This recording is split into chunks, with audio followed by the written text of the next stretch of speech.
नमस्कार, कंज्यूमर अड्डा में आपका स्वागत है। आपके साथ मैं हूं विपिन भट्ट। तो कंज्यूमर अड्डा में हम रोज आपके लिए लेकर आते हैं कुछ ऐसे रोचक विषय जो आपके हमारे जीवन से सीधे कनेक्टेड है और उनके बारे में जानना, समझना और फिर उन्हें जीवन में अपनाना हमारे लिए बेहद जरूरी। तो आज कुछ ऐसे एक विषय जिसमें शायद और बड़ा कहूँ स्पेक्ट्रम आ जाएगा, जहां पर ये रेगुलर चीज़ों से थोड़ा हटकर है, क्योंकि ये बच्चों की पढ़ाई से जुड़ा हुआ है और ये कहता है कि ओपन बुक टेस्ट स्टूडेंट के लिए बेस्ट। तो ओपन बुक टेस्ट या ओबीई, इसकी चर्चा इन दिनों हो रही है क्योंकि खबरें कुछ ऐसी चल रही हैं कि अब जो है सीबीएसई ओपन बुक एग्जामिनेशन, मतलब एक ऐसा एग्जाम जहां पर आप अपनी किताब लेके जा सकते हैं और किताब खोल के एग्जाम दे सकते हैं। शायद आप में से कई लोगों ने ये अवधारणा या कंसेप्ट पहले भी सुना होगा, हो सकता है कई लोगों के लिए नया भी हो, लेकिन इसकी प्रैक्टिस होती है, ये कई जगह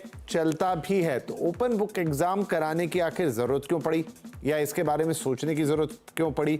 ये जो हमारा रेगुलर या ट्रेडिशनल एग्जाम है उससे कितना अलग होता है और इसके फायदे नुकसान क्या हैं, पहले तो हमें ये समझना होगा। ठीक है, तो आइए मैं कुछ बेसिक चीजें आपको बता देता हूं कि आखिर आज ये कार्यक्रम हम क्यों कर रहे हैं। तो सीबीएसई जो है वो ओपन बुक एग्जाम के बारे में सोच रहा है, प्लानिंग है, कब होगा, कैसे होगा, क्या होगा, इसके ऊपर अभी कोई स्पष्ट क्लियर चीजें नहीं है, लेकिन ऐसा प्लानिंग के लेवल पर है। 9वीं से 12वीं कक्षा के लिए इसका ट्रायल किया जा सकता है। इसमें स्टूडेंट एग्जाम में किताबें, नोट्स, जैसा मैंने आपसे कहा, वो लेके जा पाएंगे। साथ ही किताबों से टॉपिक समझकर जवाब लिखने होंगे, क्योंकि अब एक समय तो ये ऐसा लगता है कि अरे वाह बड़ा आसान सा है भाई, कि किताब दे दो और फिर बोलो कि प्रश्नों का उत्तर दो, तो ये तो बड़ा आसान होगा। नहीं, ये कई बार काफ़ी मुश्किल हो जाता है रेगुलर एग्जाम के मुकाबले भी। कैसे, आगे समझेंगे। दिल्ली यूनिवर्सिटी एग्जाम के पैटर्न को तैयार कर सकती है, तो डीयू शायद इसमें मदद करेगा, क्योंकि ड्यूरिंग पैंडेमिक डीयू ने अपने यहाँ पर स्टूडेंट्स के लिए ओपन बुक एग्जामिनेशन की व्यवस्था की थी। हालांकि वो मामला कुछ तकनीकी दिक्कतों में उलझा, कुछ दूसरी चीज़ों में उलझा, लेकिन बहरहाल मकसद आज की चर्चा का ये है कि ओपन बुक एग्जामिनेशन, इसकी आवश्यकता क्यों महसूस हो रही है, ये होता क्या है, इसके क्या फायदे या क्या नुकसान हैं, और इससे आगे चल के क्या हम देखेंगे कि सारे स्कूलों में लागू किया जाएगा, संपूर्ण कक्षाओं के लिए लागू किया जाएगा। तमाम ऐसे सवाल इसको सुनने के बाद मन में आते हैं। तो चलिए आज की चर्चा की शुरुआत करते हैं। जैसा मैंने कहा कि चर्चा बहुत बड़े आयाम की चर्चा है, क्योंकि ये देश की शिक्षा व्यवस्था से जुड़ी हुई चर्चा है। चाहे आप आज स्टूडेंट हैं, पेरेंट्स हैं, कोई भी हैं, आपके लिए शो सुनना जरूरी है। सीबीएसई के पूर्व चेयरमैन अशोक गांगुली साहब खुद इस कार्यक्रम में शामिल हो रहे हैं। बिरला इंटरनेशनल स्कूल के चेयरमैन डॉक्टर मंजीत जैन हैं और साथ ही संस्कृति स्कूल की प्रिंसिपल सुवर्णा देशपांडे। आप सभी का बहुत बहुत स्वागत है। सुवर्णा मैम, आपसे पूछता हूँ, गांगुली सर ने बिल्कुल अभी साफ किया कि इससे पहले कि हम ओपन बुक सिस्टम में जाएं, हमें ओपन बुक कर सिस्टम को बनाने के लिए, पढ़ाने के लिए और उसका पेपर सेट करने के लिए टीचर्स की ट्रेनिंग की आवश्यकता होगी। मतलब जितना मैं पढ़ रहा था, जान रहा था, वरना तो बहुत सिंपल है कि मैं, जैसा अभी कह रहे हैं यहाँ पर जैन साहब, कि पन्ना देखो, निकालो, याद करो, लिख दो, पर शायद वैसा पैटर्न होगा नहीं। आपसे वो अगर पन्ने की नकल नहीं चाह रहे होंगे, वहां पे कुछ एनालिटिकल अप्रोच चाह रहे होंगे या कुछ इस तरह की चीज चाह रहे होंगे, और उस हिसाब से या तो पेपर बनेगा या नंबर दिए जाएंगे।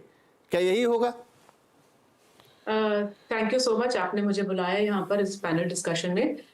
सबसे पहले तो मैं ये गांगुली सर के साथ बिल्कुल सहमत हूँ जब वो कह रहे हैं कि teachers are not being trained. Teachers की ट्रेनिंग बहुत जरूरी है, क्योंकि अब तक जो हो रहा था वो क्वेश्चंस वो सारे मेमोरी बेस्ड होते थे।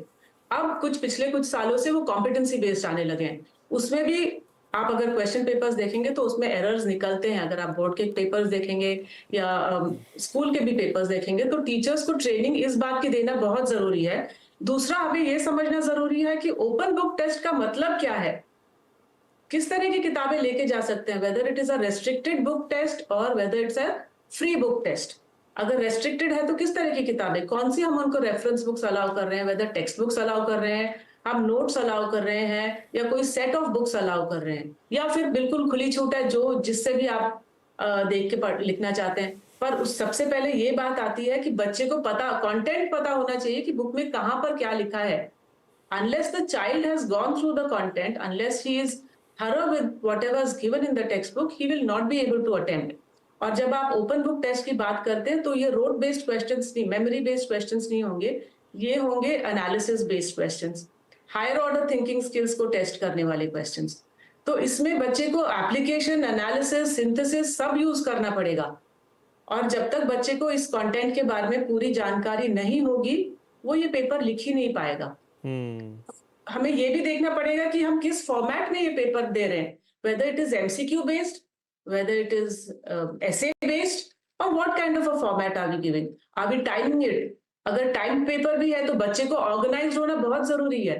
तो पहले हम बच्चे को ट्रेनिंग देनी बहुत जरूरी है कि किस तरह का ओपन बुक टेस्ट क्या होता है। उसकी ट्रेनिंग हम सीधे 9th और 11th में जाके उनको बोला कि चलो आप भाई अगले एग्जाम आपकी ओपन बुक टेस्ट है, वैसे नहीं कर सकते। हमें ट्रेनिंग देनी बहुत जरूरी है बच्चों को भी और टीचर्स को भी कि किस तरह के क्वेश्चन पेपर सेट करें। एक कमेंट में अभी यहाँ सुवर्णा जी का भी ले लेता हूँ। सुवर्णा मैम, क्या आपके पास कोई रेफरेंसिव एग्जांपल है कि जहां ये सही मायनों में इस्तेमाल हो रही है? हो सकता है कई देशों में हो, मुझे आइडिया नहीं है, तो वहां एक अच्छा रिजल्ट देने में कामयाब रही है, जहां बच्चों में एनालिटिकल थिंकिंग और बेटर क्लियर थॉट प्रोसेस और ये सब डेवलप होती हुई दिखाई दी इस एग्जाम पैटर्न से? सर देखिए, हमने खुद ने सीबीएसई ने 2014 में भी ये अटेम्प्ट किया था, पर वो उस वक्त फेल हो गया। They had to roll it back in 2017-18।